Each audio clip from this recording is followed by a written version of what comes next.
Bismillah, assalamualaikum warahmatullahi wabarakatuh.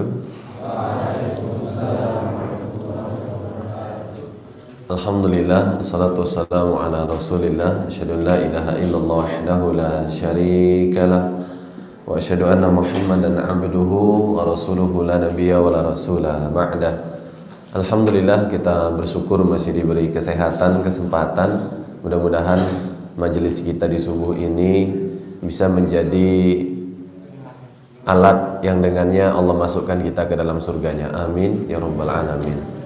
Salawat teriring salam mari kita haturkan pada baginda Muhammad sallallahu alaihi wasallam. Majelis kita di subuh ini mungkin agak berbeda karena kita live-nya dari Temanggung. Mungkin nanti suatu hari kita ngadap ke gunung ya. Live ngadap ke gunung gitu ya. Kita buka dulu dengan bacaan basmalah. Bismillahirrahmanirrahim. Walaupun kita di sini sudah al-maksurat sudah selesai ya. Cuma kan yang ikut live streaming belum live gitu ya. Ya, subuh ini melanjutkan surat Al-Kahfi ayat 6, surat ke-18, juz ke-15, ayat ke-6. Itu tentang beratnya dakwah di jalan Islam. Anda kalau baca tafsirnya para ulama, sekelas Nabi pun itu pernah down. Yang ayat ini nih, kalau mau dalil ini ayat ini dia. Gitu ya. Ini ayat ini. Ini nanti kita lihat betapa beratnya dakwah di jalan Islam. Jadi jangan pernah menganggap dakwah itu gampang. Dakwah itu berat karena menegakkan kalimat Allah. Sementara umumnya manusia itu aslinya itu kalau sudah terwarnai oleh dunia, dunia itu anti surga gitu loh. Jadi kalau ada minyak dan air, maka ada dunia dan surga. Sampai-sampai para ulama mengatakan bila dipenuhi seseorang hatinya dengan dunia, maka pergilah perkara akhirat dari hatinya. Itu rumusnya. Dan bila orang dipenuhi hatinya dengan agama, maka perkara dunia menjadi remeh dan kecil di matanya. Itu ya. Jadi kayak air dengan minyak, enggak ketemu itu. Nah, orang bila terwarnai dengan dunia, menyampaikan kalimat Allah itu tadi menjadi berat. Menyampaikan kalimat Allah itu sudah tidak mudah lagi. Sudah tidak seenak yang dibayangkan. Itu kalau kita berdakwah. Jadi, Ustadz, terus yang berdakwah itu siapa Ustadz? Sebagaimana firman Allah dalam surat Ali Imran. Ini kan beratnya dakwah di jalan Islam. Lah terus yang berkewajiban berdakwah itu siapa? Ini kan penting juga kita tahu tuh. Kalau kita lihat surat Ali Imran, surat ketiga, juz keempat, ayat 142. Coba dicek sebelah kiri, baris nomor 2 paling atas ya kalau tidak salah. Mungkin tolong ambilin Al-Quran satu, pinjem. Yang ini boleh, biru boleh. Itu, tidak apa-apa. Ya, takut salah kan? Tuh, lihatlah Al-Quran. Surat Al-Imran ayat 142 sebelah kiri. Itu ya. Ya, bukan 142 deh. Tuh kan salah kan?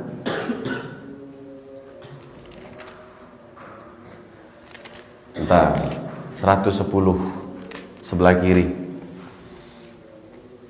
Baris nomor 2 sampai nomor 5 paling atas. Allah Subhanahu wa taala berfirman, A'udzubillahi minasyaitonirrajim. Kuntum khaira ummatin ukhrijat linnas ta'muruna bil ma'rufi wa tanhauna 'anil munkari wa tu'minuna billah. Kata Allah, kuntum khaira ummah. Kalian umat Muhammad, umat Islam, sebaik-baik umat. Kapan kalian menjadi umat terbaik? Ketika kalian ukhrijat linnasi ta'muruna bil ma'ruf. Allah hadirkan ke tengah banyak masyarakat kaum yang berbeda-beda agama ini. Kita menjadi terbaik bila ta'muruna bil ma'ruf. Bentar. Ayat ini indikasinya pertama, kita itu dianggap terbaik kalau kita tidak mengasingkan diri. Ta'muruna bil ma'ruf itu sebelumnya apa? ukhrijat linnas. Tolong itu dibaca baik-baik. Itu Al-Qur'an. Oke ya. Banyak orang sudah hijrah, mengasingkan diri, individual, jaga jarak dengan masyarakat, betul? Merasa paling soleh, yang lain salah, kan gitu. Itu keliru. Allah yang bilang, kalian menjadi umat terbaik itu kalau kalian ukhrijat linnas. Kalian hidup di tengah masyarakat, bergaul dengan orang banyak. Kemudian ngapain? Ta'muruna bil ma'ruf, mengajak kepada yang ma'ruf, wa tanhauna 'anil munkar, kemudian mencegah dari yang mungkar, wa tu'minuna billah, beriman dan mengajak orang beriman kepada Allah. 4. Hidup di tengah masyarakat, bergaul dengan masyarakat, berkontribusi di masyarakat. Berarti kita kalau mondok, maaf ya, ini jamaah yang live ini kan saya di pondok pesantren ya, di pondok pesantren Zaid bin Thabit Temanggung. Jangan sampai kita udah mondok, bahkan jadi ustadz pondok, jangan sampai kita dengan masyarakat tuh ada gap. Tahu gap? Jarak. Jangan sampai kita menyendiri. Jangan sampai kita hidup sendiri. Jangan. Ukhrijat linnas. Allah katakan, Allah firmankan, kita hanya menjadi umat terbaik kalau kita hidup di masyarakat. Ya.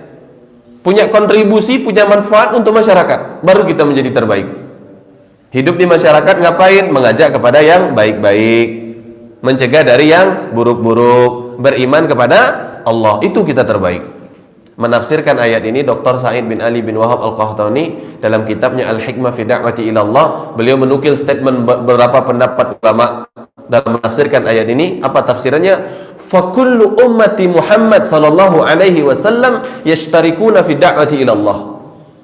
Fa kullu, setiap ummati Muhammad, umatnya Muhammad, yashtarikuna fi da'wati ila Allah, mereka bersyarikat dalam dakwah di jalan Allah.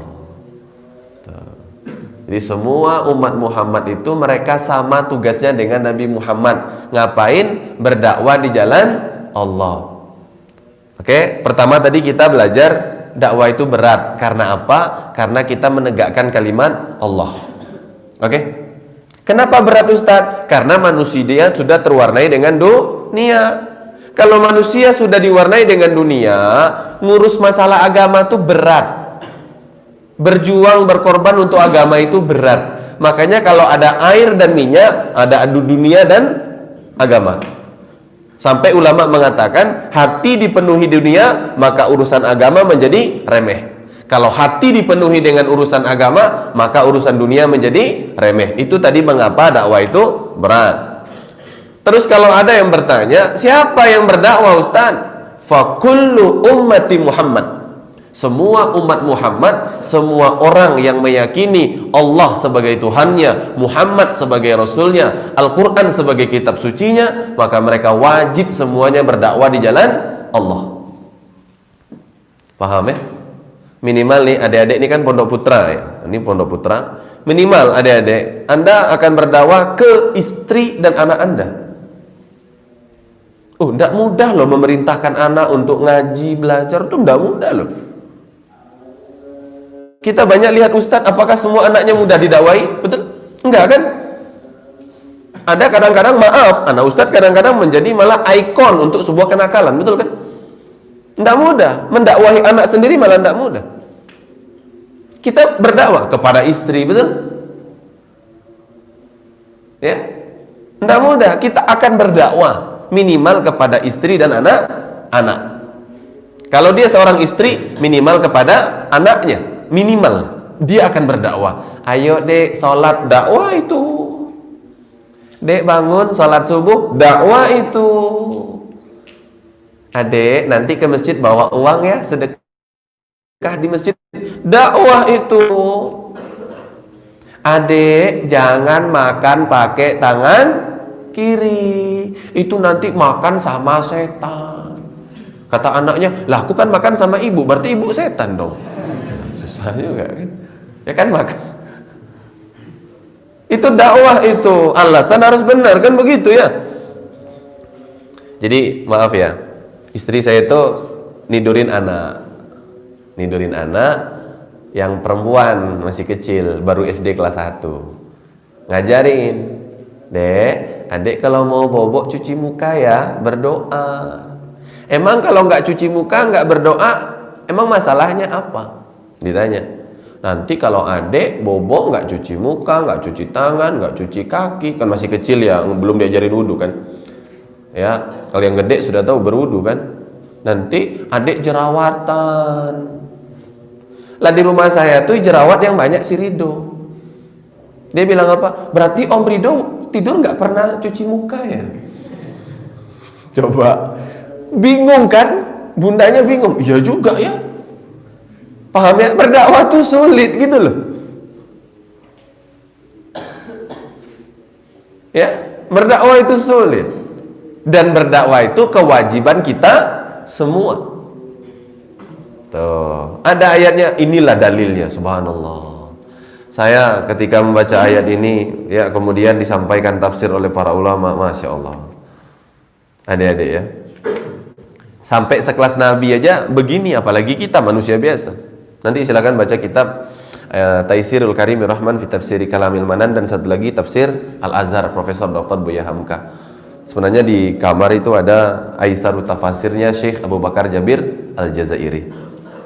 Ayat ke-6, apa kata Allah? A'udzubillahi minasyaitonirrajim.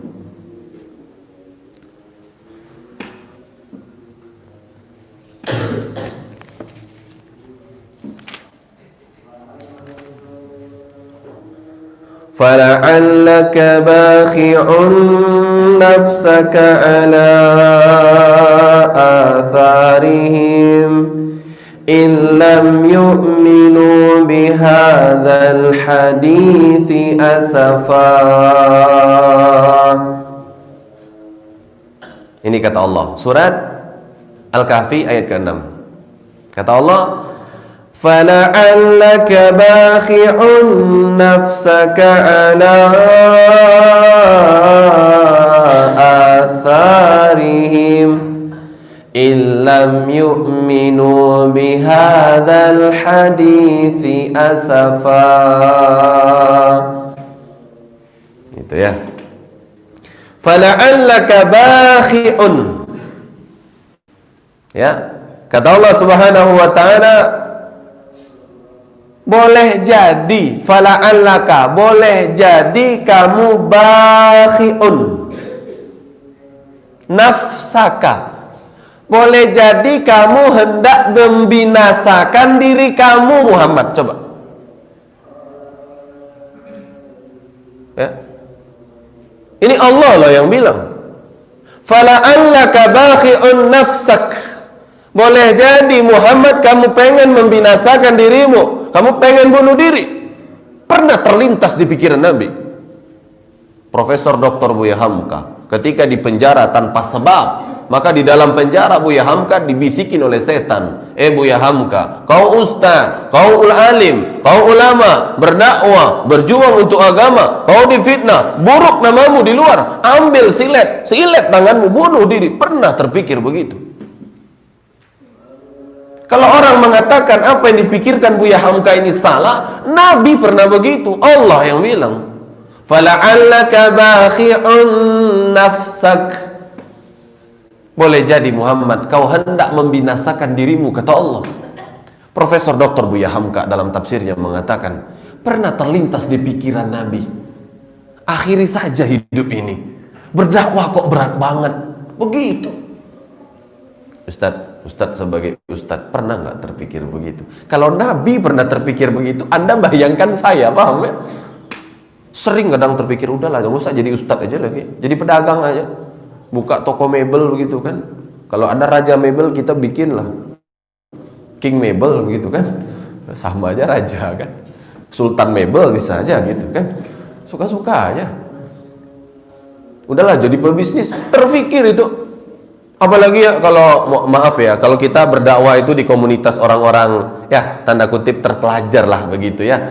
Kita datang cuma telat 5 menit, mentang-mentang kita ustadz lokal, kita begitu mau masuk tempat duduk kita, ustadz tadi ketiduran ya.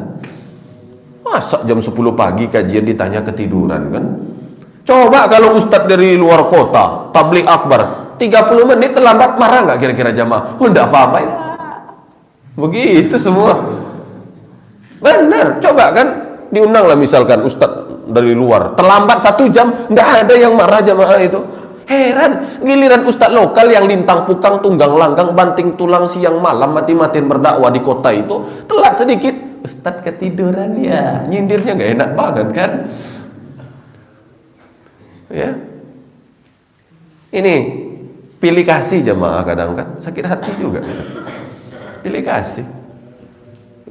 Kalau ustadz dari luar itu datang, masya Allah, begitu dijemput pakai Alphard, nginap di hotel mewah, begitu kan?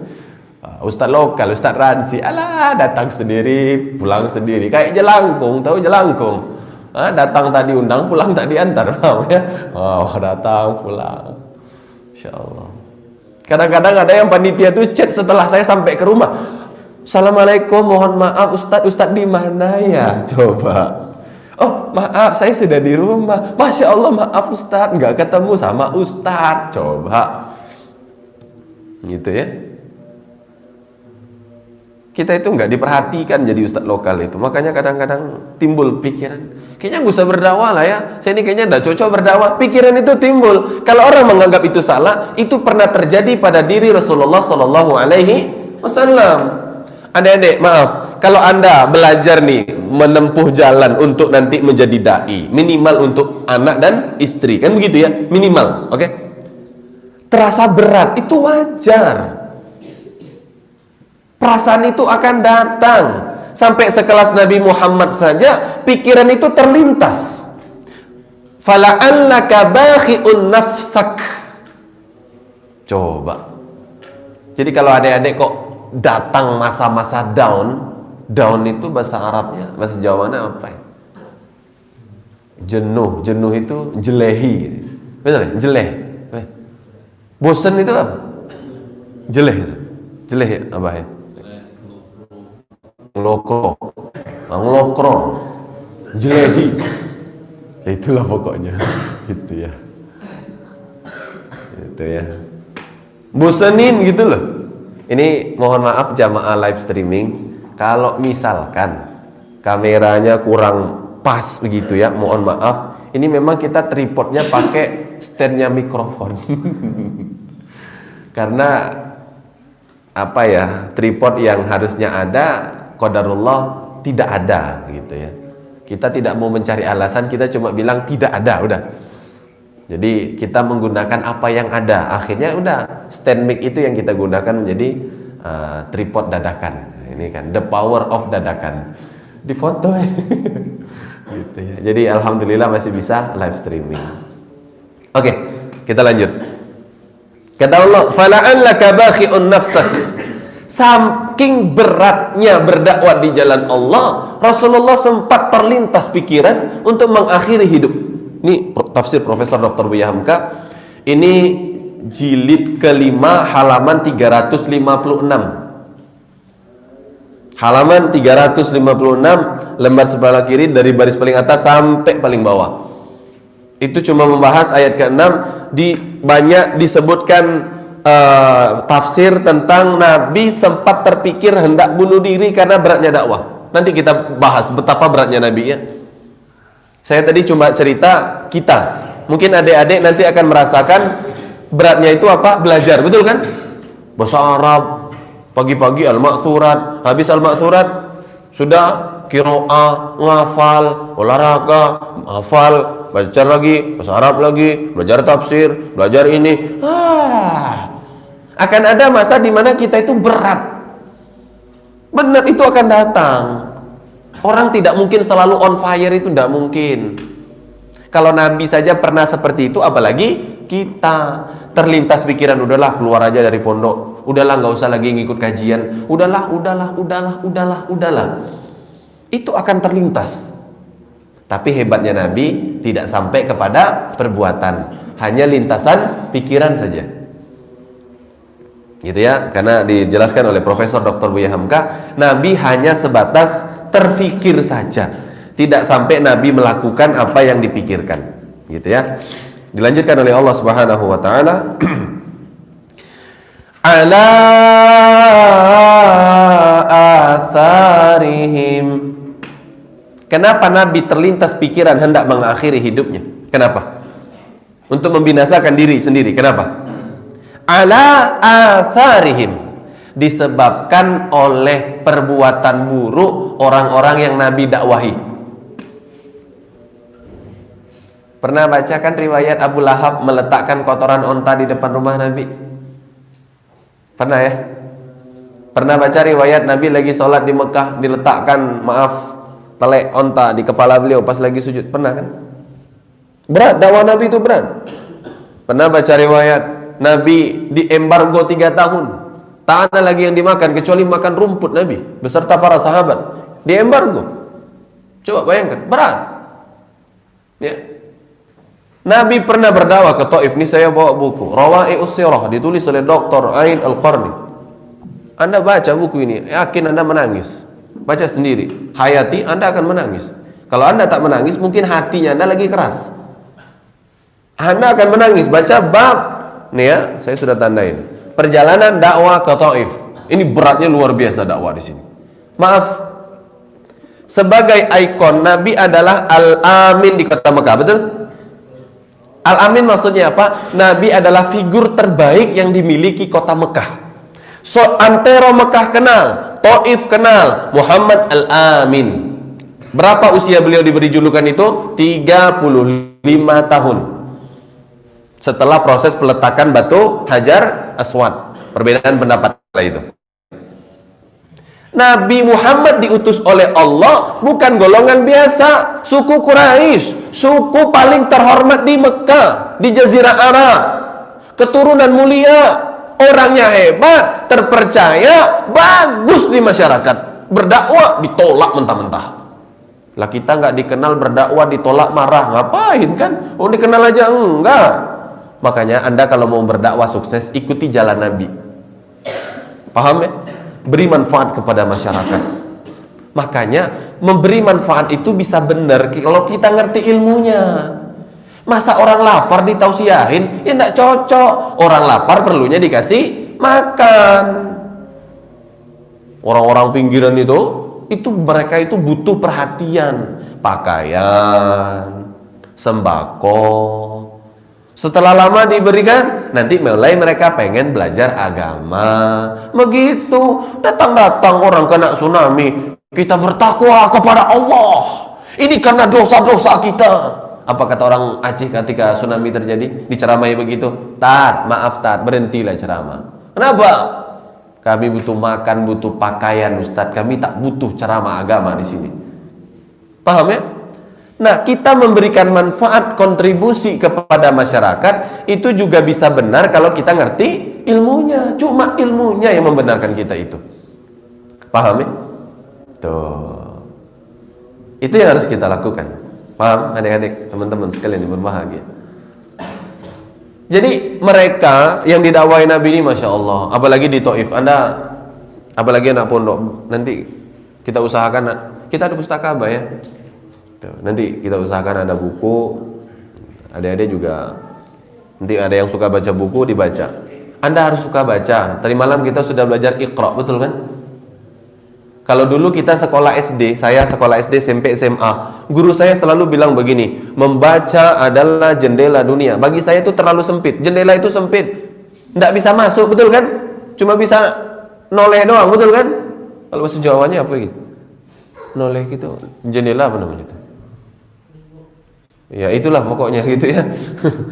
Nggak bisa masuk kan? Kalau masuk kita kan nggak sopan lewat jendela. Kalau saya bilang membaca bukan jendela dunia, tapi gerbangnya dunia. Kita bisa kemana-mana dengan membaca. Ya, orang bisa sangat dimuliakan kalau pembacaannya bagus. Gitu kan? Nah, itu yang dialami oleh Nabi ketika berdakwah di Taif. Nabi ini orang hebat. Tidak ada laki-laki yang lebih hebat daripada Nabi dalam menyampaikan kata-kata. Coba. Di Jazirah Arab, kita kalau sebut Jazirah Arab, itu Mekah, Madinah, Taif. Tidak ada yang lebih hebat berdakwah dibandingkan Nabi. Hebat. Itu Nabi. Kata-katanya, pembawaannya. Oke, hebat. Nih, di sini nanti dijelaskan semua. Sampai para sahabat sebelum Islam bercerita, saya melihat Nabi Muhammad itu waktu berdakwah di pasar Taif, suara beliau bagus, penyampaiannya bagus, tapi tetap ditolak oleh masyarakat Taif. Ya, tetap ditolak oleh masyarakat Taif. Sampai penolakan mereka, Nabi Muhammad itu ditantang sama masyarakat Taif. Sampai saya screenshot tadi ya, surat Az-Zukhruf sama surat Al-Furqan. Yang membuat Nabi Muhammad SAW berat itu apa? Nih, ya, yang membuat Nabi Muhammad SAW berat itu karena sikap orang musyrik itu keterlaluan. Pertama ketika didakwahi, apa kata mereka? Ini kita bicara Taif dulu ya. Nanti kita bicara di Madinah. Orang-orang munafik lebih parah lagi beratnya dakwah itu ya. Tuh, sebentar, saya tadi sudah screenshot. Oh, di handphone sana ya. Oh, di handphone sana. Tadi kalau tidak salah Az-Zukhruf ayat 31. Oke, saya bukakan dulu. Ayat 31 ya kalau tidak salah. Ya.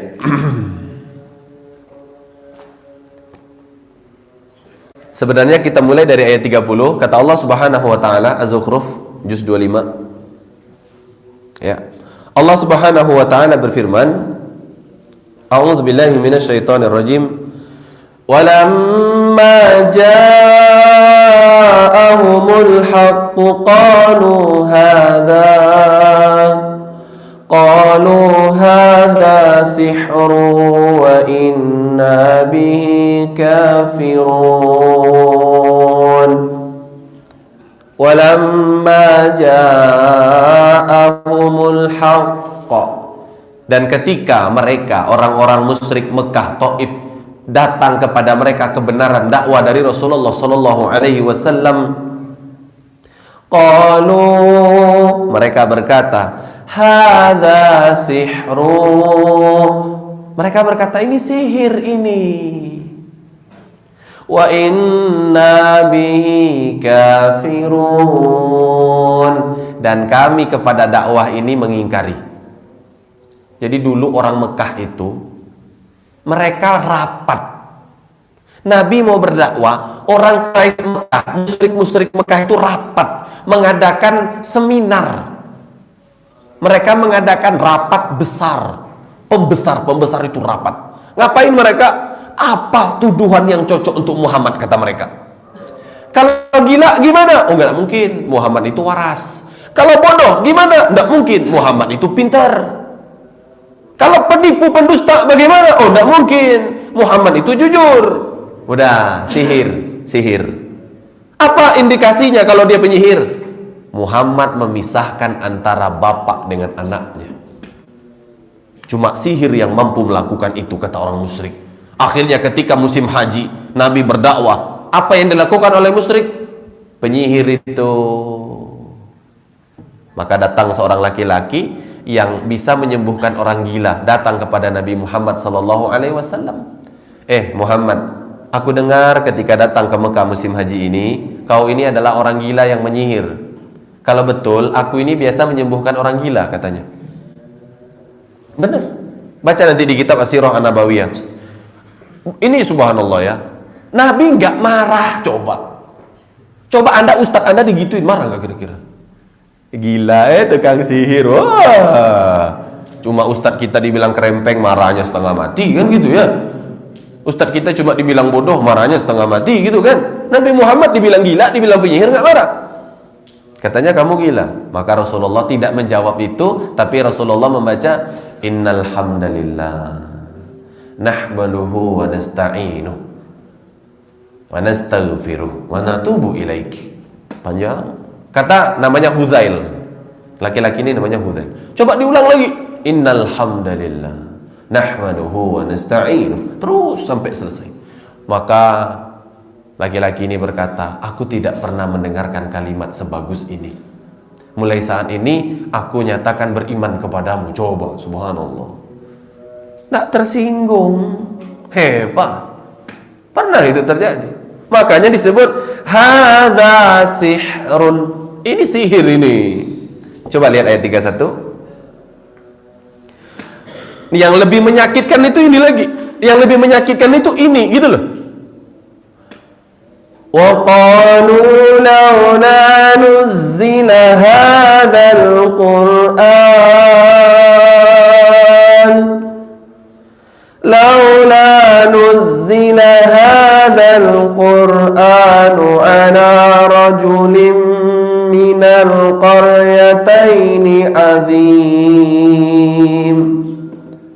Mereka berkata lagi, laula nuzzilal hadzal Qur'an.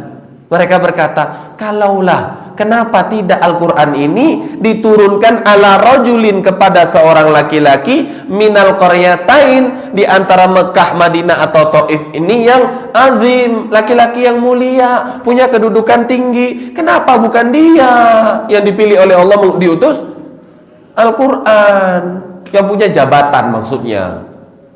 Kalau di dalam surat Al-Furqan, ya, ini kan Az-Zukhruf ayat 30-31. Kita lari ke surat Al-Furqan.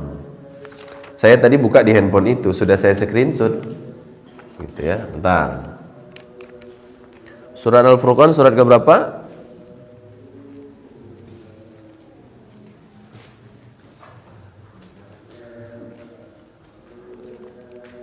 Anak pondok sini ini tawaduk semua. Tadi sudah tak tandain Al-Furqan, surat Al-Furqan.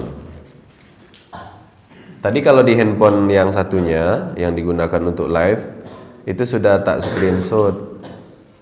Ini Al-Quran santri nih. Surat ke 25. Oh iya benar. Abah diam-diam rupanya ya. Ya.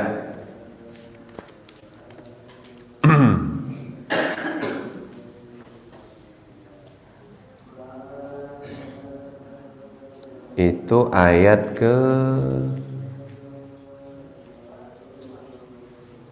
ke-7, ke-8, ke-9. 7, 8, 9. Al-Furqan. Surat ke-25, juz ke-18. Allah Subhanahu wa taala berfirman, a'udzubillahi minasyaitonirrajim. Lihat, ini Nabi ini berdakwah. Kenapa Nabi sampai tadi fala'allaka bakhi'un nafsak? Itu kan ala atharihim kan gitu tadi ya. Apa sih perbuatan mereka sampai Nabi berpikiran mengakhiri hidup? Kenapa? Nih lihat Al-Furqan. Ya.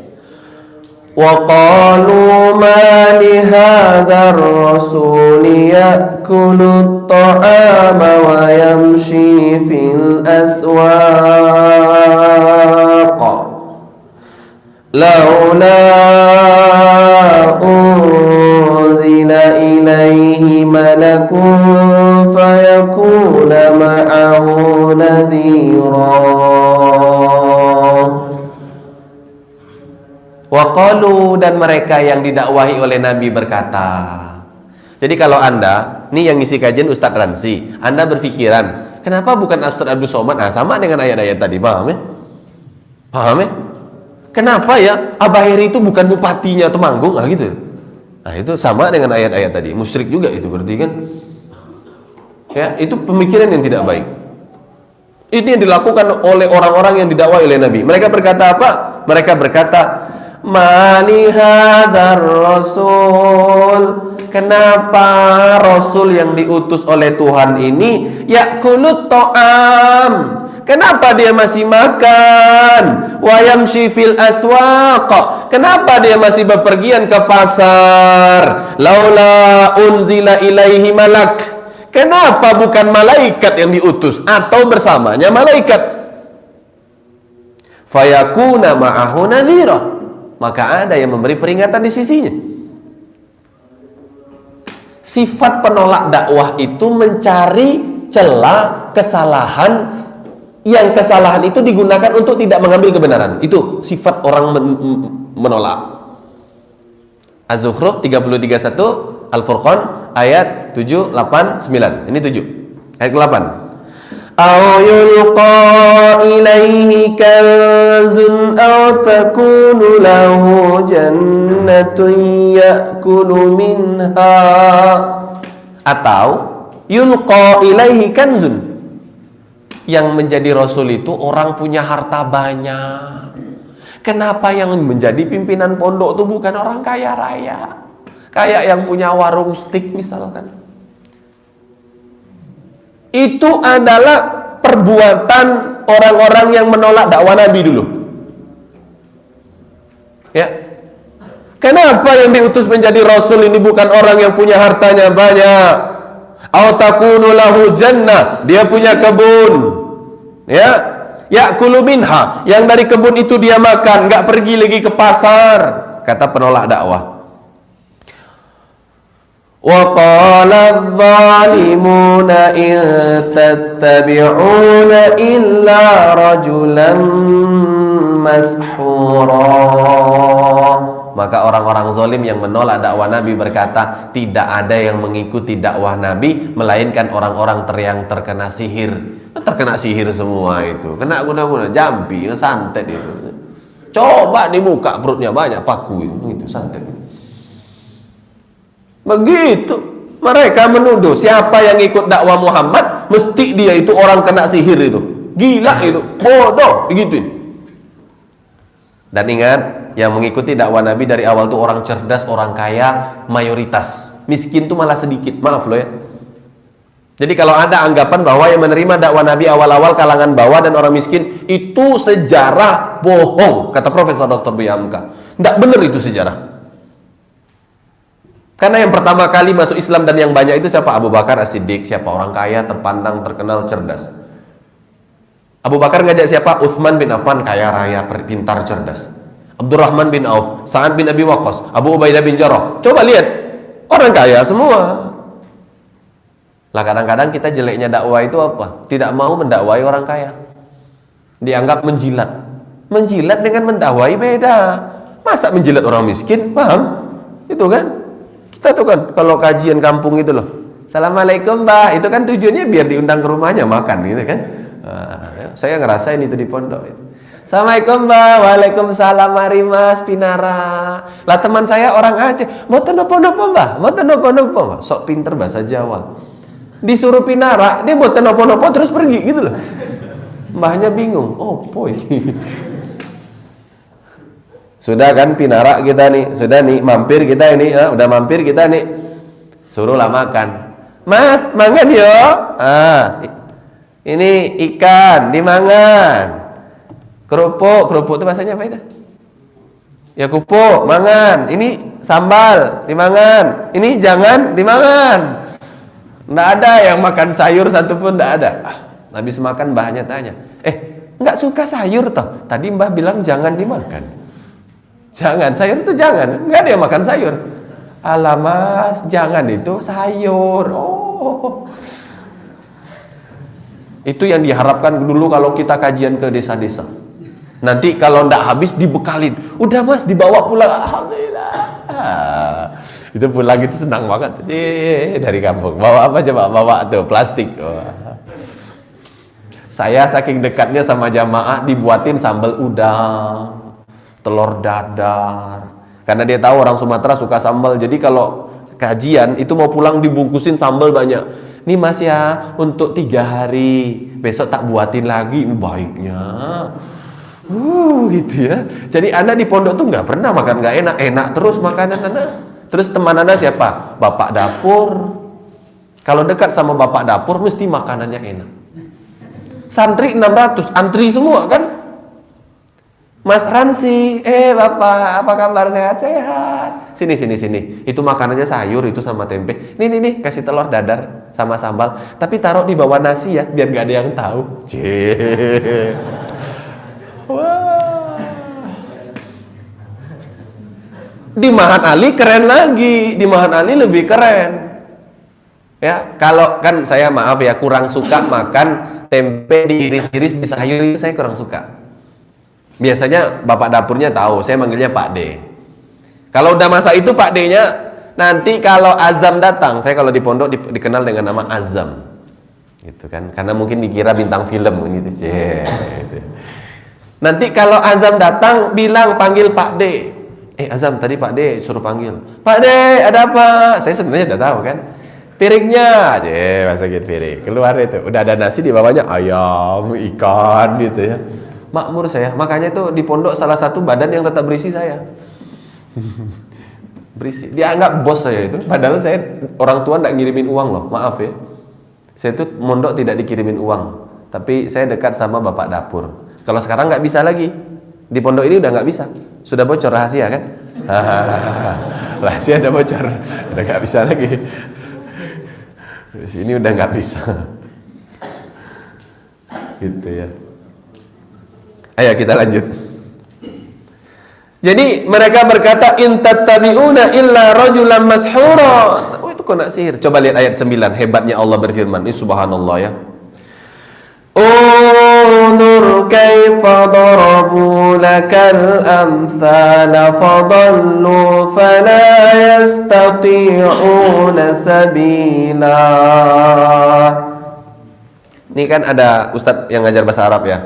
Melihat dalam bahasa Arab itu minimal dua. Satu nadhara, satu ro'a. Ini dia. Syahidah juga melihat, tapi melihatnya beda dengan nadhara. Nadhara dengan ro'a beda dengan syahidah. Syahidah ini nanti bisa maknanya menyaksikan, tapi menyaksikannya yang lain. Oke, banyak. Allah menggunakan kata unzur, bukan falyara. Bukan lihatlah, bukan menggunakan kata ro'a, bukan, tapi nadhara. Apa bedanya? Kalau ro'a, ya, falyaro itu melihat kasat mata, apa adanya. Oh, ini santrinya putra semua, semangat. Alhamdulillah, ada lesu-lesu dikit wajar, masih anak kecil. Nah, gitu kan? Tuh, ustadz-ustadznya semangat, udah segitu aja. Itu cuma melihat kasat mata namanya, itu ro'a. Tapi kalau nadhara, Allah menggunakan kata unzur. Itu maksudnya bukan hanya melihat biasa, tapi perhatikanlah, telitilah, analisalah. Coba lihat, kata Allah, dengan baik-baik, teliti oleh kalian. Kaifa darabu lakal amthal, bagaimana Allah memberikan permisalan, percontohan.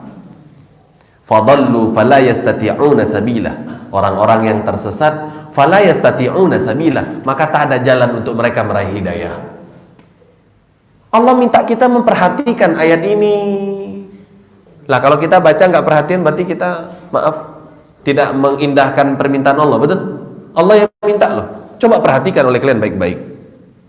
Perhatikan ayat itu baik-baik oleh kalian, kata Allah. Bagaimana beratnya dakwah. Nabi berdakwah, orang-orang Quraisy Mekah itu, bahkan nanti munafik Madinah, itu mencari kekurangan Nabi untuk menolak dakwah Nabi. Oh, nanti lagi di kota Madinah, Nabi berdakwah. Di sana itu banyak majelis-majelis di tepi jalan.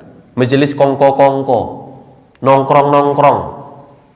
Kalau lokro-lokro itu, lokro nongkrong sama? Beda? Beda ya berarti. Kongko-kongko yang benar. Kongko-kongko. Kalau lokro apa? Oh, putus asa, beda ya. Berarti leker itu putus asa. Lokro, leker kan dekatnya. Kayaknya bahasa Inggris itu contoh-contoh juga bahasa Jawa itu ya. Lokro, leker kan gitu ya. Oke, jauh tat. Oke, nah, Nabi SAW datang naik kuda. Namanya padang pasir, kalau datang pakai kuda atau pakai onta mestilah berdebu, betul kan? Artinya debunya tuh ke atas gitu loh. Ketika Nabi datang, apa yang dilakukan oleh Abdullah bin Ubay bin Salul? Dia begini. Jadi kan orang Arab tuh kan bajunya panjang ya. Jadi dia menutup hidung, mulut begini. Kalau bahasa kitanya, Abdullah bin Ubay bin Salul bilang gini, tolong ya debu kondisikan, coba. Gitu. Jadi Nabi datang tuh sudah disindir-sindir. Jadi kalau kita ngisi kajian, itu Abdullah bin Ubay bin Salul kontemporer tuh bakal ada, paham ya? Beratnya Nabi berdakwah. Tolong ya debu kondisikan. Coba. Jadi kekurangan yang dilihat dulu. Bukan semangat berdakwah yang dilihat, bukan. Oke? Artinya kalau kita kelihatan orang begitu, itu bukan benar, itu salah. Ketika Nabi mulai membacakan Al-Quran, apa kata Abdullah bin Ubay bin Salul? Tolong, majelis kami tidak menyukai apa yang Anda bacakan. Jangan bacakan di sini, bacakan di tempat lain, coba. Tidak tersinggung Nabi, tidak tersinggung. Kemudian berdirilah Abdullah bin Rawahah. Apa kata Abdullah bin Rawahah? Abdullah bin Rawahah ini adalah nanti sahabat yang masih puasa dengan Nabi saat semua sahabat lain yang tidak ada mampu berpuasa. Cuma dia dengan Nabi yang mampu berpuasa. Dan Abdullah bin Rawaha pula lah yang bertiga nanti perang Badar bergantian naik onta bersama Nabi dan Ali bin Abi Thalib.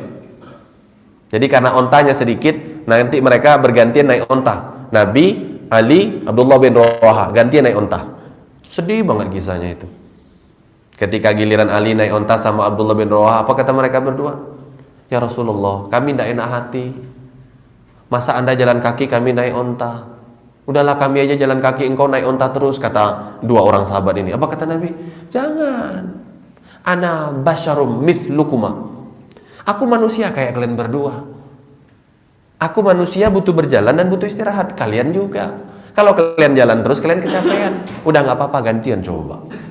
Anda baca deh Sirah Nabawiyah itu. Tapi yang lengkap, Masya Allah.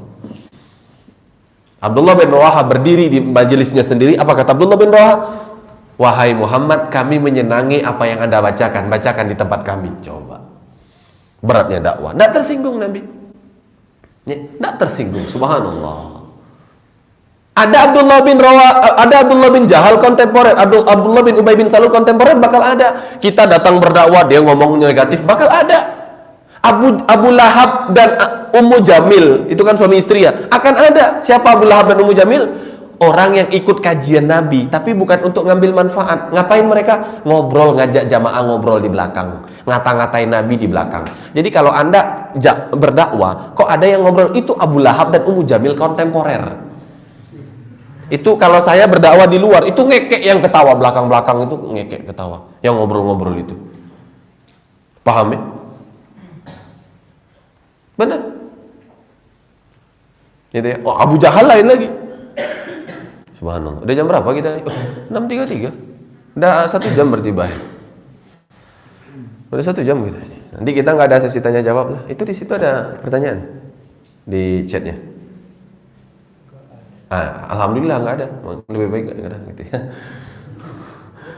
Oh, ada jadinya. Dakwah itu berat teman-teman, adik-adik, bapak-bapak, ibu-ibu, jamaah sekalian, berat dakwah itu. Jangan dianggap dakwah itu ringan. Kita harus memahami ilmu alat, memahami apa yang disampaikan, memahami kondisi jamaah. Belum lagi kalau live streaming, betul kan? Mengatur macam-macam. Ya, dakwah itu berat. Makanya jangan mengacaukan dakwah. Apalagi kita sendiri adalah dai misalkan. Betul ya? Maaf. Kan Ali bin Abi Thalib bilang, kamu kalau belajar tidak boleh sinis kepada guru, betul kan? Itu dalam kitab Mukhtasar Minhajul Qasidin ada loh itu. Jadi salah satu adab kajian tadi, saya belum bahas di sini. Sombong di kajian yang masalah itu belum, cuma di Putri kemarin. Termasuk sombong di kajian itu kita sinis kepada ustadz atau memandangnya masam, itu sombong. Oke, dan itu dilarang. Ali bin Abi Thalib sudah sampaikan itu. Kenapa? Setelah diteliti, cemberut itu nular. Muka masam itu nular. Coba bayangkan Anda dengerin kajian, Anda muka masam. Ustadznya ikut muka masam kan? Cobalah kalau ustadz datang, tuh Anda senyum dulu.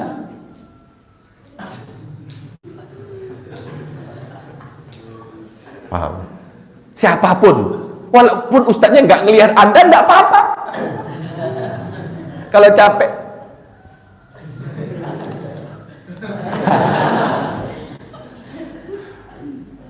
Tak apa-apa. Paham ya? Benar, senyumlah.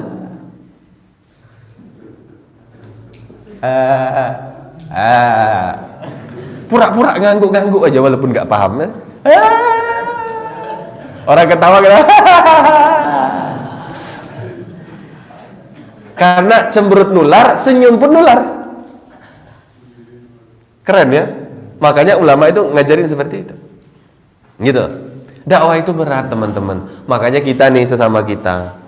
Anda pernah lihat OVJ lama nggak? Opera Van Java. Awal-awalnya rilis. Anda lihat nggak itu? Saya nonton. Ada grup tawa di depan. Anda paham nggak grup tawa? Itu orang-orang yang disiapkan tertawa walaupun nggak lucu. Jadi mereka ini menstimulan penonton semua agar tertawa. Bahkan sekarang itu banyak acara di TV. Itu tertawanya buat-buatan, padahal kan nggak lucu, lah buku lucunya aja nggak lucu kan gitu ya, benar, itu dibuat, distimulan. Nah begitulah dakwah, Anda jangan kalah dengan pelawak.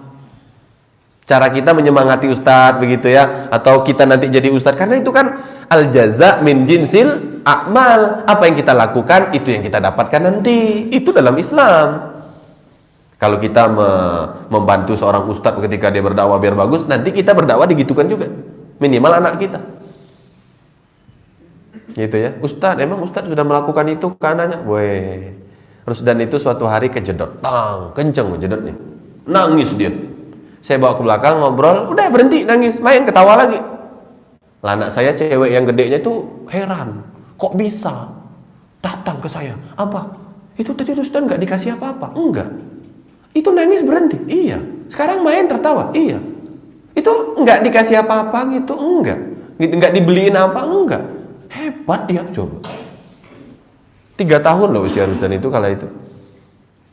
Anda bicara nanti bisa nggak didengarkan anak Anda? Kenapa? Anda mungkin tidak mendengarkan orang yang berceramah di depan Anda gitu loh. Al jaza min jinsil a'mal.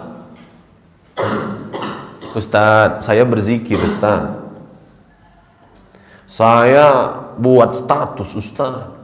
Coba silakan baca kitab Al-Wafi fi Syarhil Arba'in An-Nawawi, ditulis oleh Profesor Dr. Mustafa Al-Bugho dan Mihyuddin Mistu, mensyarah hadis Nabi min husnil islami mar'i tarkuhu ma la ya'nihi, hadis riwayat Imam Muslim kalau tak keliru, tolong dicek nanti, nomor 12 kalau tak salah. Tanda bagusnya Islam seseorang meninggalkan hal yang tidak bermanfaat. Maaf, Anda tahu yang tidak bermanfaat? Anda zikir sendiri itu di pojok sana, Anda baca buku di luar situ, atau Anda baca Al-Quran di sana, sementara di sini ada kajian. Itu dianggap tidak bermanfaat. Silahkan baca kitab itu. Jadi kalau misalkan ada kelas bahasa Arab, Anda kalau pengen pergi ke tempat lain yang tidak dilihat oleh orang di dalam ini. Begitu sampai. Bayangkan kalau berzikir, membaca Al-Quran dan membaca buku dianggap tidak bermanfaat ketika ada majelis seperti ini, apalagi ngobrol, betul kan? Apalagi cuma membalas status lawan jenis. Assalamualaikum ukhti, lagi kajian nih. Ya apa tuh? Apalagi itu. Paham ya? Itu gunanya kita menstimulan. Kalau pelawak saja stimulus namanya ya, distimulus. Stimulan itu bendanya, stimulus itu perbuatan. Kalau lawak saja butuh distimulus, tertawa saja butuh seperti itu kan, apalagi dakwah. Paham teman-teman ya? Maka nanti kalau kita ada kajian Ahad pagi, Jumat sore ya. Ini yang jadi santri ini ya, ustadznya nggak lucu, ketawa ya. Agak lucu deh. Biar seru gitu loh. Paham? Duduk paling depan semangat semua. Jangan duduk. Paham? Semangat di depan. Kata orang, emang mana lucunya gitu. Itu namanya stimulan. Paham? Udah kita selesaikan ayat ini dulu. Ya. Illam yu'minu bihadzal hadithi asafa. Ya, ketika mereka illam yu'minu, ya, ketika mereka tidak beriman bihadzal hadithi, dengan hadis, dengan ajaran, dengan Islam yang kau bawa, asafa, begitu ya. Mereka menolak dengan sebenar-benarnya penolakan. Kadang-kadang yang membuat kita berat berdakwah itu adalah penolakan dakwah. Paham ya? Adik-adik.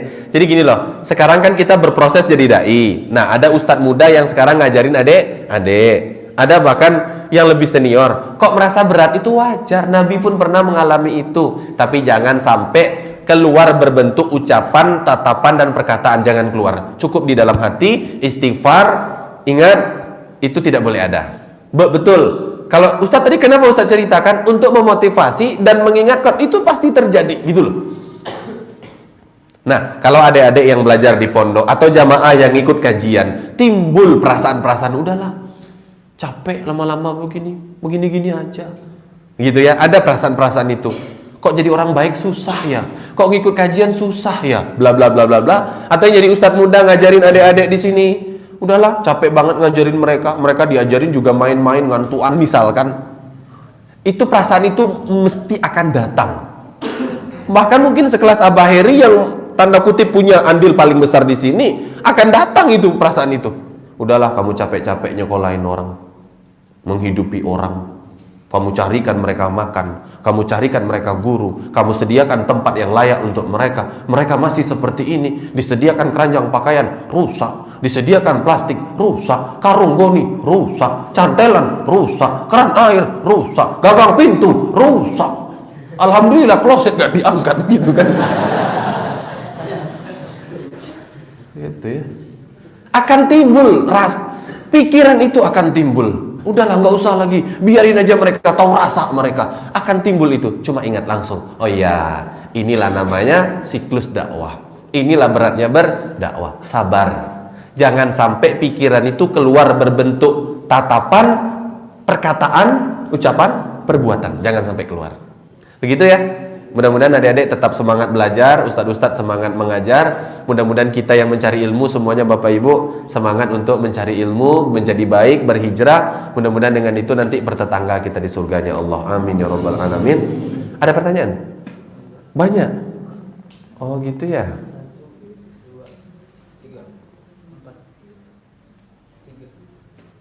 3 ya. Kita waktunya nggak cukup ya. Udah jam makan pagi ya? Oh iya. Belum? Jam makan pagi berapa? Oh belum, berarti ini ya. Udah capek belum? Capek aja lah.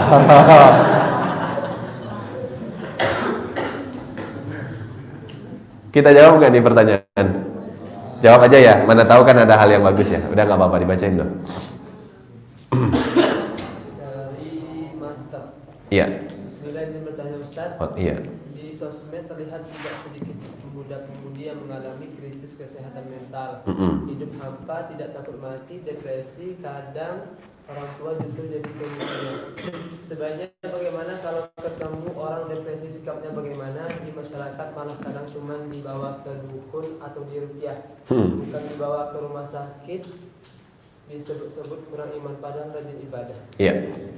Ustadz, di media sosial, adik-adik tahu media sosial ya? IG, Instagram, Facebook, YouTube, apalagi WhatsApp dan segala macamnya. Itu banyak kita dapati. Gitu ya. Oh, udah kok, masih terang ya di sini ya. Masih. Di kamera nggak gelap kan? Agak gelap. Oh iya, nggak apa-apa. Gitu. Udah agak terang lagi. Udah. Itu ya, oh, nggak apa-apa. Oke, kita lanjut. Ustadz, di media sosial itu banyak banget kita melihat orang depresi. Adik-adik tahu depresi? Depresi itu stres bahasa gampangnya. Kalau bahasa listriknya korslet. Paham? Korslet tahu? Kalau anak pondok itu bikin tingkah enggak bener itu loh. Orang belajar dia malas-malas. Nah itu korslet namanya. Paham ya? Jadi Anda kalau suka telat, sekali-kali telat sholat enggak apa-apa, wajar, itu manusiawi itu. Kalau telat saban sholat itu baru aneh itu. Pokoknya itu dia itu ashabul warok. Tahu ashabul warok? Atau ashabul masbuk lah. Pokoknya dia lagi. Zuhur dia, asar dia, maghrib dia, isya dia, subuh apalagi begitu kan. Nah, ini kalau terus-terusan begitu itu namanya depresi itu. Karena orang yang nggak depresi itu mesti semangat berbuat baik. Nah, itu banyak terjadi di media sosial. Akhirnya mereka melakukan hal yang tidak baik. Contohnya apa coba? Curhat di media sosial. Ada itu. Contohnya itu yang paling gampang itu apa coba? Anak kecil, anak SD. Di Facebook itu loh. Pacaran. Kelas 5 SD baru. Ma, aku pergi dulu ya main sama teman-temanku. Pacarnya yang kelas 4 SD bilang, iya pak, hati-hati ya di jalan, jangan lirik cewek lain. Iya ma, cuma kamu yang ada di hatiku. Emang papa mau main kemana? Kata ceweknya yang kelas 4 SD. Cowoknya yang kelas 5 SD bilang, aku mau main kelereng. Itu kan orang korslet itu bang. Korslet itu banyak itu terjadi kan, benar. Oh, itu kalau baca media sosial ada sampai begini, aku rela menjual mataku, menukarnya demi tiket nonton BTS. Ada itu. Tuh depresi tingkat tinggi itu, korslet. Aku rela menukar kedua orang tuaku untuk Jimmy. Sopo iki Jimmy? Itu membernya BTS. Ada Jimmy, ada Suga, ada J-Hope, ada Jin gitu kan. Ada V gitu ya. Kok hafal Ustaz gitu ya? Ya hafal lah begitu ya. Siapa lagi siapa? Siapa? Ken. Oh Ken nggak ada ya? Oh Ken nggak ada sih. Ken itu pemain Smackdown itu, adiknya Undertaker itu kan? Ya kan dia gini kan, kalau udah nyekek itu nggak lepas-lepas itu kan? Ya. Banyak depresi di media sosial. Ada yang jual mata, ada yang pengen menukar kedua orang tuanya. Bahkan maaf adik-adik ya, ini agak saru, cuma saya harus sampaikan. Ini yang menyampaikan adalah kementerian yang mengurus bidang tentang anak-anak. Ini memang bidang anak-anak yang menyampaikan di Metro TV kala itu. Apa kata beliau ibu-ibu waktu itu? Ada seorang anak SD kelas 3 perempuan. Dia bilang ke teman-temannya, bilang apa? Ayo siapa yang mau menghamili aku? Itu kurang korslet apa lagi coba?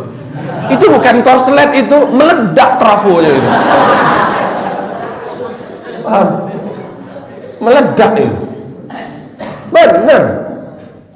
Nah, kadang-kadang malah yang menyebabkan ini orang tua, karena orang tua tidak peduli dengan pendidikan anak. Orang tua tidak peduli dengan perkembangan anak. Terbukti kok ada anak-anak yang suka main TikTok itu. Ya, TikToknya gitu kan. Gimana gini ya. Ada gini juga. Wah. Ada itu anak pondok tuh. Saya nggak mau sebut di mana lah ya, curhat itu. Itu dia kalau ngomong gitu.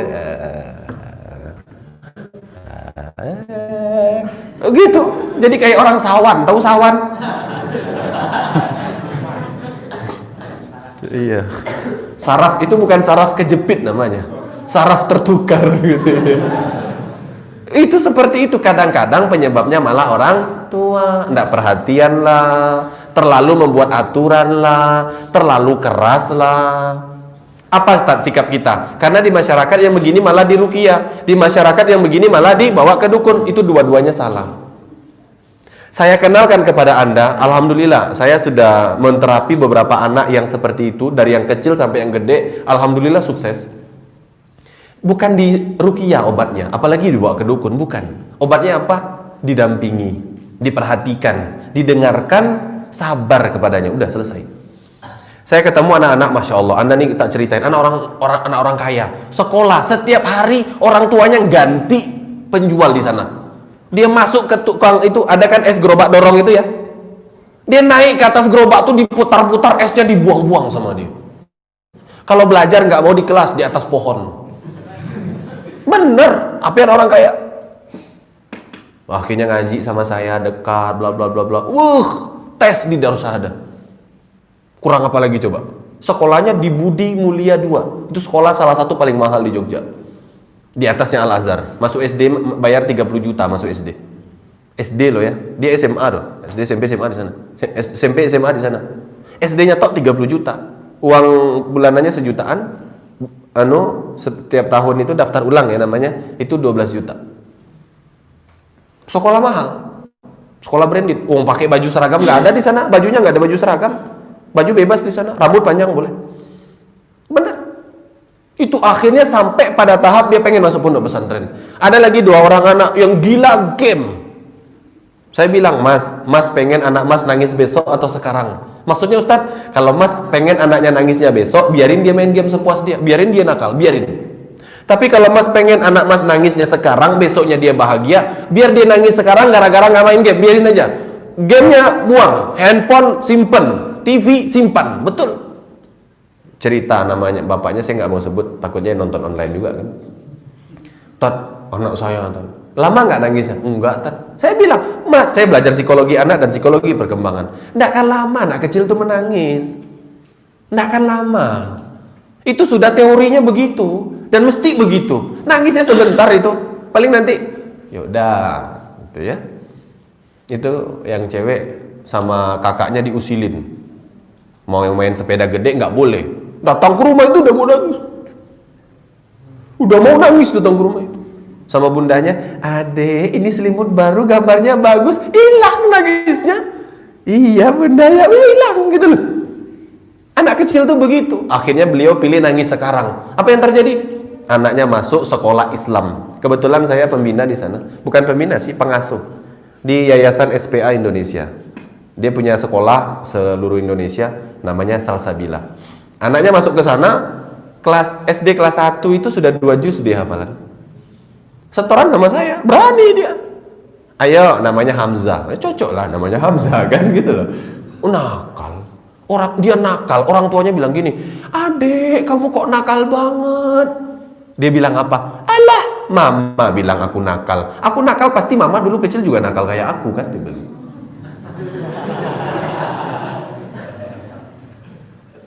Dia main sama adiknya itu dibenapin ke dalam air gitu. Dipukul, pang. Pernah suatu hari kata orang tuanya cerita ya, kajian di rumah beliau, karena kan di rumah beliau ini ada kajian ya. Diundanglah ustadz, nih alhamdulillah bukan saya ya waktu itu yang ngisi. Ketika ustadznya ceramah, habis ceramah kan lagi ceramah nih, diam sejenak, dia bilang, "Omong kosong," dia bilang. Coba. Kan nggak ada apa-apanya. Ustadz lagi ceramah kan ada jeda kadang ya. Itu dia ngomong di depan majelis tuh, "Omong kosong," dia bilang. Orang tuanya malu banget. Nah, terus orang tuanya datang ngobrol, akhirnya diterapi pelan-pelan. Sekarang anaknya bagus benar. Yang 2 yang gede sudah digontor dan lulusan terbaik kan anaknya. Salah satu yang terbaik kan, selalu juara 1. Yang kecil pengen masuk pondok, yang kecil lagi pengen masuk pondok, anaknya 4. Subhanallah kan. Nggak ada yang nggak mungkin, diterapi. Paham ya? Jadi kita nggak boleh anak itu depresi kemudian diruqyah, dibawa ke dukun apalagi bahaya. Diterapi, terapinya anak-anak beda. Gitu? 2 lagi baca. Nanti kalau ada yang lain besok aja nggak apa-apa. Dari Aktorias Abswalfa. Iya. Ustadz izin bertanya, pernah berkorban untuk seseorang, memberikan semua yang terbaik, bahkan melebihi orang tua sendiri, tapi ternyata tetap tidak diterima, akhirnya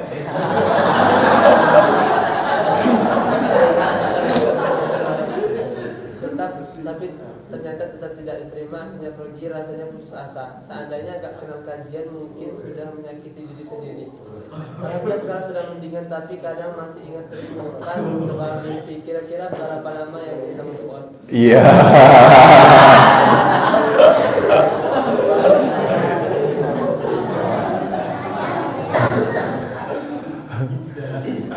Ustadz, saya pernah berkorban untuk seseorang, bahkan pemberian dan pengorbanan saya untuknya melebihi untuk orang tua saya, Ustadz. Tapi pada akhirnya tetap dia menolak saya, meninggalkan saya. Dia pergi dengan laki-laki lain, Ustadz. Hancur rasanya, Ustadz. Kalau bukan karena kajian, Ustadz, pengen menyakiti diri sendiri, bahkan mungkin bunuh diri. Bagaimana biar bisa move on, Ustadz? Saya jujur ya, dulu sebelum masuk pondok pesantren, saya tidak akan tutupi masa lalu saya. Itu tidak baik. Sebelum mondok, saya itu berjanji dengan seorang wanita akan menikah dengannya. Dia pun bilang ke saya, "Ransi, aku akan tunggu Ransi sampai selesai mondok 2 tahun. Begitu Ransi selesai, kita akan menikah. Kalau Ransi akhirnya nggak pulang, aku akan tunggu. Kalau Ransi menikah dengan wanita lain, aku akan tunggu wanita itu meninggal dunia." Mudah-mudahan dia nonton live streaming ya perempuan itu ya. Benar, janji bersumpah dia ke saya. Dia belikan saya sarung, belikan saya batik, dibelikanlah perlengkapan untuk mondok ya, diantar. "Kamu jaga hati ya?" "Iya, kamu juga."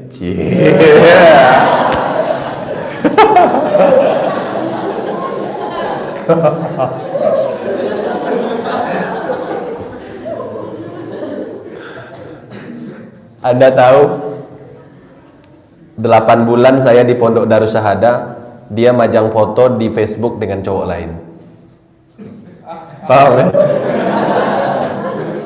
8 bulan saya di Pondok Darus Syahadah, dia pajang fotonya di Facebook dengan cowok lain, laki-laki lain, dengan ikhwan lain gitu ya. Ikhwan itu walaupun pendosa tetap ikhwan loh ya, kan ikhwan itu artinya laki-laki gitu loh.